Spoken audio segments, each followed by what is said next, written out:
의혹투성이 수미테리 사건, 미국의 의도는?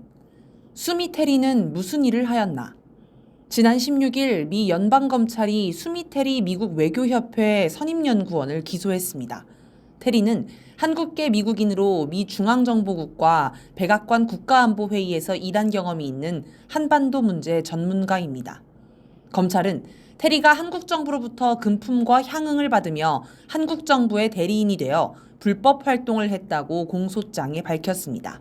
외국인 대리인 등록법에 따라 외국 정부를 위해 일할 때는 로비스트로 공식 등록하고 투명하게 활동해야 하는데 이를 어겼다는 것입니다. 테리는 지난 10년간 한반도 문제와 한국의 정책에 관해 국내외 언론과 유력 잡지에 기고해 왔으며 강연도 했습니다. 그런데 미국은 이런 테리의 주장들을 한국의 국정원과 외교부가 요구한 내용을 따른 것으로 판단했습니다. 뉴스핌의 유신모 외교 전문 기자에 따르면 이런 일은 오래전부터 아주 흔하게 있었고 심지어 완성된 기고문을 주면서 이름만 빌려달라고 하는 경우도 있었다고 합니다. 정부가 다른 나라의 정책에 영향을 미치기 위해 그 나라에 이름 있는 인사를 포섭해 영향을 주는 일은 국정원이나 외교부의 정상적인 일상 업무라 할 수 있습니다. 외교부 역시 전문가 기고문, 칼럼 협조 요청은 통상적인 업무의 일환이라며 미국이 갑자기 왜 이러는지 의아하다는 반응입니다. 반대로 미국도 한국 정부 정책에 영향을 끼치기 위해 정치인, 공무원, 언론인, 지식인 등을 물밑에서 만나는 일이 흔합니다. 2010년대 초 전 세계를 떠들썩하게 했던 위키리크스에는 이런 사례가 많이 나옵니다. 일례로 한미 자유무역협정 협상이 교착 상태에 빠진 2006년 당시 김현종 통상교섭본부장의 행보를 봅시다. 김현종은 2006년 7월 24일 청와대 관계자 회의 후 버시바우 주한미 대사에게 전화를 걸어 한국 정부의 약제비 적정화 방안 발표에 대해서 미국 정부에 미리 알리고 공식적으로 발표하기 전에 미국이 의미 있는 코멘트를 할 시간을 주며 자유무역협정 의약품 작업반에서 협상할 수 있도록 한다는 등의 내용이 관철되도록 죽도록 싸웠다고 말했습니다. 한국 정부의 협상 대표가 미국의 협상 전략을 미리 알려주고 대응할 시간을 벌어준 다음 미국에 유리하게 협상하기 위해 죽도록 싸웠다는 것입니다. 이 밖에도 위키리크스에는 최시중 방송통신위원장을 미국 대사관의 오래된 정보원, 김승호 청와대 비서관을 미국의 가치 있는 정보원이자 절대 보호 요망 정보원, 엄종식 통일부 차관을 미국의 통일부 정보원이라고 표현한 내용이 나옵니다. 또 반기문 청와대 외교안보수석은 노무현 대통령을 따돌린 정보원, 박선원 청와대 비서관은 남북정상회담 관련 보안 정보를 미국에 유출한 정보원이었습니다. 물론 위키리크스가 이런 정보원들을 폭로했지만 아무도 처벌받지 않았습니다. 또 25일자 조선일보 기사 서울엔 수미테리 뺨치는 외국 앞잡이가 수백 명 있다 에는 전직 방첩기관 관계자에 따르면 외국 정부의 국익을 위해 한국 정부 관계자나 정치인들을 만나 선물을 주고 정보를 주입하는 전문가 탈을 쓴 사실상의 외국 로비스트들이 서울에만 수백 명이 있다 라고 나옵니다. 아무튼 미국 검찰에 따르면 한국의 정보원들이 테리와 만나 식사를 하고 쇼핑하는 모습이 CCTV에 고스란히 잡혔습니다. 면세점에서는 신분을 공개하고 영수증을 챙기기도 했습니다. 무능해서 그랬을 수도 있지만 관행적으로 하는 일이라서 문제가 되지 않을 거라 여겼기 때문이기도 합니다. 해당 요원도 비공개 활동을 하는 블랙 요원이 아니라 신분이 공개된 화이트 요원이라고 합니다. 그래서 이번 테리 사건이 뭔가 정치적, 외교적 목적에 따른 기획된 사건일 수 있다는 의혹이 나옵니다. 미국이 뭔가 윤석열 정부를 향해 신호를 보낸 것 아니냐는 것이죠. 특이한 건 문재인 정부 때는 테리가 청탁기고를 하지 않았다고 합니다. 공소장에는 문재인 정부 시기에도 명품 선물을 여러 차례 받았다고 나와 청탁 자체는 있었던 듯합니다. 그렇다면 청탁을 받았지만 내용이 자신의 성향과 맞지 않아서 기고를 하지 않은 것으로 해석할 수 있습니다. 즉 테리는 기본적으로 대북 강경 정책을 지향하고 화해 협력 정책을 반대함을 알 수 있습니다. 실제로 테리는 2014년 북한 정권 붕괴가 필요하다고 주장했고 2017년에는 개성공단 재개를 반대했으며 통일 이후에도 미국이 한국을 통제해야 한다고 주장했습니다. 문재인 정부 시기에는 종전선언이나 평화협정을 반대했고 대북협상도 반대했습니다. 또 한미일 협력, 한일 협력 강화를 주장해 문재인 정부 정책을 반대했습니다. 공소장을 분석하면 박근혜 정부가 9회, 문재인 정부가 11회, 윤석열 정부가 약 23회 등장합니다. 윤석열 정부가 압도적으로 많습니다. 그런데 앞에 두 정부는 주로 연락을 주고받고 선물과 식사를 제공하는 내용이 대부분인데 윤석열 정부는 다양한 요구를 하면서 돈을 지급한 내용이 대부분입니다. 윤석열 정부가 테리에게 뭔가 많은 요구를 했음을 알 수 있습니다. 이는 다시 말해 윤석열 정부가 미국을 향해 할 얘기가 많았다는 뜻이 됩니다. 공소장에 적시된 기고 사례 가운데 눈에 띄는 글이 있습니다. 지난해 1월 19일 미국의 유력 외교 전문지 Foreign Affairs에 기고한 새로운 북한의 위협입니다. 국정원 요원이 저녁 식사를 대접하며 확장 억제 강화의 필요성을 설명했고 그에 따라 쓴 글입니다. 테리는 이 글에서 2022년 가장 간과된 지정학적 발전 중 하나는 북한의 핵무기 프로그램이라면서 북한의 미사일 능력이 급격히 향상됐지만 바이든 행정부는 이를 달성할 방법에 대한 새로운 정책을 내놓지 못했다라고 비판합니다. 그러면서 이러한 모든 상황은 미국과 동맹국이 북한 정권에 대한 억제력을 강화해야 할 시급한 필요성을 분명히 보여준다라고 하였습니다. 이걸 보면 윤석열 정부는 테리를 통해 북한 핵미사일이 무서운데 왜 미국은 대처를 안 하나 빨리 확장 억제를 강화해주라는 말을 하고 싶었던 듯합니다. 22일 방송한 김어준의 겸손은 힘들다 뉴스공장에 출연한 김준영 조국혁신당 의원은 테리가 윤석열 정부의 요구에 맞춰 핵협의그룹을 만드는 데 기여했을 것으로 추정했습니다.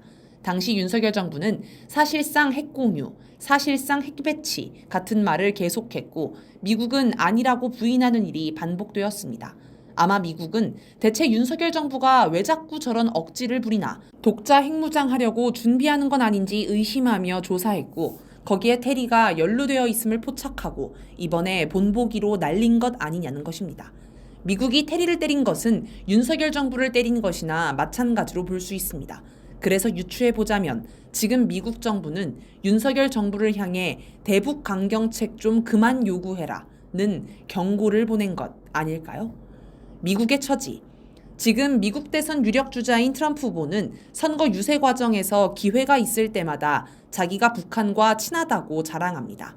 트럼프는 지난 13일 총에 맞아 죽을 뻔했다가 구사일생으로 살아난 직후인 18일 위스콘신주에서 열린 공화당 전당대회에서 후보 수락연설을 하면서도 나는 북한의 김정은 국무위원장과 아주 잘 어울렸다.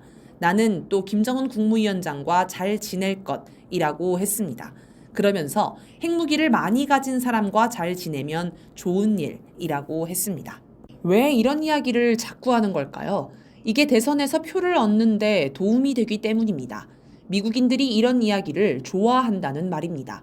바꿔 말하면 미국인들이 북한에서 핵미사일이 날아올까 두려워하고 있다는 말이 됩니다. 그래서 트럼프는 자기가 집권하면 그럴 걱정 안 해도 된다고 강조하는 것입니다. 그럼 바이든 대통령은 왜 이런 얘기를 하지 않을까요? 임기 동안 북한의 핵미사일 위협을 막지 못했기 때문입니다. 막지 못한 정도가 아니라 더 심해졌습니다. 아마 바이든도 트럼프처럼 북한과 대화를 해서 핵미사일 위협을 멈추고 싶었을 것입니다. 윤석열 대통령 취임 직후인 2022년 5월 20일 바이든이 한국을 방문한 적이 있습니다. 그때 주한미 대사관이 문재인 전 대통령에게 연락해 바이든 대통령이 문 전 대통령을 개인적, 비공식으로 만나고 싶다라며 일정 조율을 청했습니다. 그러나 방한 직전인 19일 최종 무산을 통보했습니다.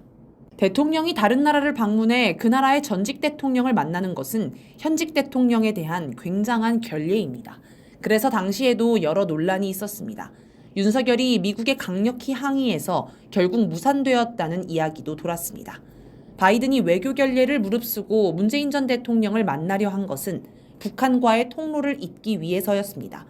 윤석열 정부가 대북 돌격대를 자처하고 미국도 그런 용도로 활용할 구상이었기에 윤 대통령을 대북 대화 통로로 쓸 수는 없었습니다. 그래서 남북정상회담의 경험이 있는 문재인 전 대통령을 대북 특사로 보낼 구상이었던 것입니다. 사실 트럼프도 북미 정상회담을 하기 전에 남북 정상회담을 먼저 하도록 했습니다. 북한과 제대로 된 소통 창구가 없으니 문재인 전 대통령을 자신의 특사 역할로 활용한 셈입니다. 그렇게 문재인 전 대통령이 다리를 놓아 북미 정상회담이 성사되었습니다. 바이든도 이걸 떠올렸을 것입니다. 바이든 정부는 북한이 미사일을 발사하는 등 군사행동을 할 때마다 조만추, 조건 없는 만남 추구를 외치며 묻지마 대화를 북한에 요청했습니다. 그러나 북한이 이를 냉정하게 거절했습니다. 미국이 말만 하고 실제 대화를 위한 행동을 보여주지 않았기 때문입니다. 그런데 그것 외에 윤석열 정권이 대북 강경책으로 일관하면서 북미 대화 분위기를 번번이 깨버린 것도 이유입니다. 올해 3월 4일 미라레프퍼 백악관 국가안보회의 아시아대양주 담당 선임 보좌관이 북한 비핵화와 관련해 중간 조치를 고려할 것이라고 처음 밝혔습니다. 정박 미 국무부 대북정책 담당 부차관보도 중간 조치는 당연하다며 워싱턴 기류에 변화가 있음을 시사했습니다. 그러자 4월 27일 장호진 대통령 국가안보실장이 방송에 출연해 미국의 상당한 고위층을 포함해서 여러 차례 중간 단계라는 것은 없다고 확인했다라고 하였습니다. 북한과 타협하려는 미국의 발목을 잡은 것입니다. 답답해진 미국이 일본을 통해 북한과 접촉을 해보려고 시도했습니다. 그래서 기시다 총리가 북일 정상회담을 언급하기 시작했습니다. 그러자 김영호 당시 통일부 장관은 북한이 서울을 거치지 않고 워싱턴과 도쿄로 절대 갈 수 없다라며 강력히 반대했습니다. 앞에서 본 것처럼 테리를 통해 확장 억제 강화를 요구한 것도 마찬가지입니다. 사실 미국 처지에서 이미 한국에 해구산을 제공하겠다고 했는데 윤석열 정부가 그걸로 만족하지 않고 뭔가 더 해달라고 매달리고 그 과정에 독자 핵 개발까지 운운하니 답답할 노릇이었을 것입니다. 그래서 전략 핵무기를 수시로 한반도에 보내주고 핵 협의 그룹을 만들어주는 등의 합의를 해줬습니다. 군사적으로는 효용성이 매우 떨어지는 합의들이지만 북한을 자극하기 충분한 내용입니다. 결국 윤석열을 달래느라 미국은 북한과의 대화가 더 어려워졌습니다. 이런 과정을 돌아보면 윤석열이 마치 물귀신처럼 바이든을 물고 늘어진 것 같습니다. 그리고 그 결과 바이든은 대선에서 미국 유권자에게 별다른 내세울 성과가 없습니다. 우크라이나 전쟁이나 팔레스타인 이스라엘 전쟁에서 성과를 내지 못했는데 북한 문제에서도 성과가 없으니 미칠 노릇입니다. 그런데 트럼프는 그런 바이든의 약점을 잘 알고 있는지 계속 이 문제를 거론합니다. 그러니 바이든은 더 열받을 것입니다. 이제 바이든 임기는 반년 정도 남았습니다. 그런데 최근 어쩔 수 없이 재선을 포기했습니다. 정말 답답하고 미칠 노릇일 겁니다. 그래서 윤석열에게 무언가 화풀이 겸 경고를 하려는 차원에서 테리를 기소한 것 아닐까요? 정박 부차관보도 5일 사임했습니다. 미 국무부는 사임 이유를 설명하지 않았습니다. 현 정부 임기가 반년 정도 남았고 사실상 대선이 진행되는 11월이면 실질적으로 임기가 끝나는 것이나 마찬가지인데 굳이 지금 사임하는 것도 이상합니다. 아마 대북정책 담당인데 성과를 못 냈다고 질타를 받지 않았을까 싶습니다. 테리 기소와 연관이 있을 수 있습니다. 노컷뉴스는 2021년 1월 2일자 한국계 전문가가 더 강경, 바이든 대북정책의 숨은 변수에서 바이든 행정부 인수위 기관검토팀에 낙점된 정박 브루킹스 연구소 한국석좌와 수미테리 미 전략국제문제연구소 선임연구원, 수김 랜드연구소 연구원 등을 대표적인 대북강경파 전문가로 꼽으면서 바이든 정부 내 단계적 해법 세력과 대립한다고 소개했습니다. 이걸 보면 정박이 이제 와서 중간 조치를 주장하긴 했어도 기본적으로는 대북 강경파였음을 알 수 있습니다. 다시 트럼프 얘기를 좀 더 해봅시다. 트럼프는 핵무기를 많이 가진 사람과 잘 지내면 좋은 일이라고 했습니다. 트럼프는 북한이 핵을 많이 가졌으니 친하게 지내야 한다고 말하고 있습니다. 그런데 윤석열은 얼토당토 않게도 북한이 핵을 가졌으니 힘으로 눌러야 한다고 주장합니다. 자기는 핵이 없으니 미국 보고 핵 좀 빌려달라고 떼를 씁니다. 능력도 없으면서 싸우자고 시비를 거는 모양새입니다. 트럼프가 자꾸 대선에 북한을 끌어들이자 23일 북한 조선중앙통신사가 이에 관한 내용을 담은 논평을 발표했습니다. 논평은 트럼프가 대통령으로 있을 때 순회들 사이에 개인적 친분 관계를 내세우면서 국가 간 관계들에도 반영하려고 한 것은 사실이지만 실질적인 긍정적 변화는 가져오지 못하였다. 공은 공이고 사는 사라고 국가의 대외 정책과 개인적 감정은 엄연히 갈라보아야 한다라고 하였습니다. 트럼프가 이 논평을 보고 어떤 기분이 들었을까요? 아마 뛸 듯이 기뻤을 것입니다. 애인에게 사랑한다는 편지를 계속 보냈는데 답장이 없다가 드디어 기다리던 답장을 받은 기분일 것입니다. 내용도 나쁘지 않습니다. 실질적 성과는 없었지만 노력한 것은 인정한다는 말이니까요. 그리고 공사를 구분하라고 한 충고도 어찌 보면 사적인 관계는 인정한다는 말로 이해할 수 있습니다.